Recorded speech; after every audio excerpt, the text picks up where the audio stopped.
ഓം ഗുങ്കുരുഭ്യോ നമ. ഓം നമോ ഭഗവതേ വാസുദേവായ. ഓം നമോ നാരായണായ. നാരായണീയം ദശകം 80. സെമന്തകോപാഖ്യാനം.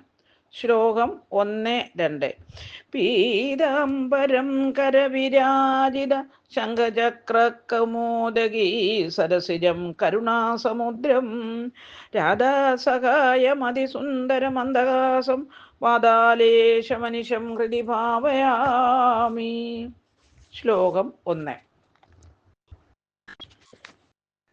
സത്രാജിതാത്വമധ ലുപ്തവൻ അർക്കലപ്തം ദിവ്യം സമന്തകമണിം ഭഗവൻ അയാബ്ജീം തത്കാരണം ബഹുവിധം മമ ഭാതി നൂനം സസ്യാത്മജാം ത്വയി രഥാം ചലിതോ വിവോടും.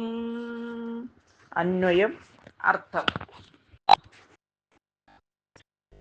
ഭഗവൻ ജഗദീശ്വരനായ ദേവ, അധ അനന്തരം, സത്രാജിത്തിനെ അർക്കലുപ്തം ശൂന്യനിൽ നിന്ന് ലഭിച്ചതും ശ്രേഷ്ഠമായതുമായ സെമന്തകമണി, സെമന്തകമെന്ന രത്നത്തെ ലുപ്തൻ എന്ന പോലെ യാചിച്ചു. തത്കാരണം അതിനു കാരണമായി മമ എനിക്ക് ബഹുവിധം പലതരത്തിൽ ഭാതി തോന്നുന്നു തൊയി അങ്ങയിൽ രഥാം അനുരക്തയായ തസ്യ സത്രാജിത്തിന്റെ ആത്മജം പുത്രിയെ ശലതഃ വ്യാജേന വിവോടും വിവാഹം കഴിക്കുന്നതിന് വേണ്ടി തന്നെയാണ് നിശ്ചയം. നൂനം നിശ്ചയം. ഹരിവും. സാരം: സത്രാജിത്ത് തപസ് ചെയ്ത് സൂര്യനിൽ നേടിയ മഹത്വമേറെയുള്ള സെമന്തകം എന്ന രത്നം ഭഗവാൻ ഒരു ലുപ്തനെന്ന പോലെ സത്രാജിത്തിനോട് യാചിച്ചു.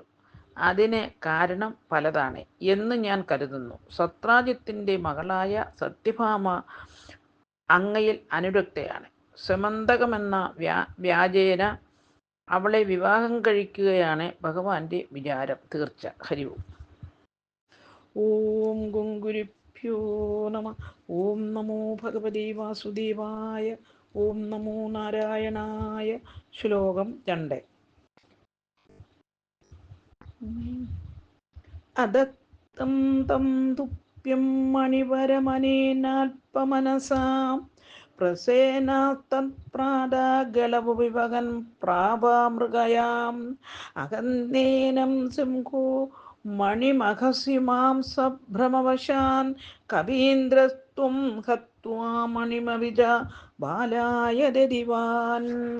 അന്വയം. അർത്ഥം: അല്പമനസ നിസ്സാര മനസ്സോടുകൂടിയ അനേന ആ സത്രാജിത്തിനാൽ തുഭ്യം അവിടുത്തേക്ക് അദത്തം നൽകപ്പെടാതിരുന്ന തം ആ മണിവരം സമന്തകത്തെ പ്രഭ്രാത അവന്റെ അനുജൻ പ്രസേനൻ ഗളഭുവി കഴുത്തിൽ വഹൻ അണിഞ്ഞുകൊണ്ട് മൃഗയാം വേട്ടയാടലിനായി പ്രാപിച്ചു.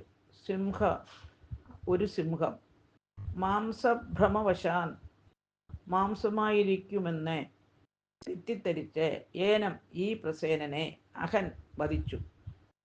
കവീന്ദ്രക വാനരശ്രേഷ്ഠനായ ജാമ്പവാൻ തമവി ആ സിംഹത്തെയും ഹത്വ കൊന്നിട്ട് മണി രത്നത്തെ ബാലനായിക്കൊണ്ട് ദദിവാൻ കൊടുക്കുകയും ചെയ്തു. ഹരിവു. സാരം: ക്ഷുദ്ര മനസ്കനായ സത്രാജിത്ത് ഭഗവാന് സെമന്തകം കൊടുത്തില്ല.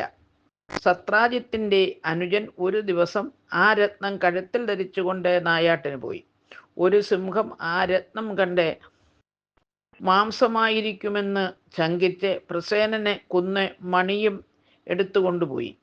അതിലേ വന്ന ജാമ്പവാൻ എന്ന വാനരശ്രേഷ്ഠൻ സിംഹത്തെ കൊന്ന് സെമന്തകമെടുത്ത് തൻ്റെ ഗുഹയിൽ ചെന്നു മകന് കളിക്കാൻ കൊടുത്തു. ഹരിവും.